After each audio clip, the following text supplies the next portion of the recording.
4ஆம் அதிபதி 9ஆம் இடத்தில் இருந்தால், 4ஆம் அதிபதி 9ஆம் இடத்துல இருந்தால் மிகப்பெரிய சிறப்பு. அப்படின்னா 9ஆம் இடம்ங்கிறது தந்தையை குறிக்கிறது, 4ஆம் இடம்ங்கிறது தாயை குறிக்கிறது இல்லையா?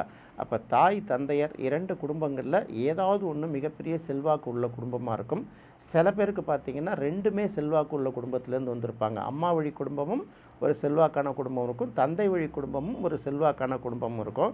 அதே போல் பார்த்திங்கன்னா இவர்கள் பிறக்கிறதே பார்த்திங்கன்னா ஒரு எல்லாராலும் அறியப்பட்ட ஒரு குடும்பத்தில், செல்வாக்கு மிக்க ஒரு குடும்பத்தில் பிறக்கிறவர்களாக இருப்பாங்க. பொதுவாக 4, 9 ஒரு ஜாதகத்தில் சம்மந்தப்பட்டாலே அவங்க வந்து ஓரளவு இருக்கிற இடத்துல வரைக்காவது ஓரளவு வந்து செல்வாக்கு பெற்றவர்கள். செல்வத்திலையா, புகழிலையா, இல்லை வந்து படிப்பு திறமையிலையான்னு தெரியாது, ஏதாவது ஒரு வகையில் செல்வாக்கு பெற்றவர்களாக இருப்பாங்க. குடும்பம் வரைக்கும் நிறைய பேருக்கு பார்த்திங்கன்னா அடிப்படை தேவைகளுக்கு போராடாத அளவுக்கு ஓரளவு பூர்வீக சொத்தும் இருக்கும். சொத்து இருக்கிற அளவுக்கு செல்வம், புகழ், செல்வாக்கும் இருக்கும். அவங்க வந்து அதை பயன்படுத்திக்கிறவங்களும் இருப்பாங்க.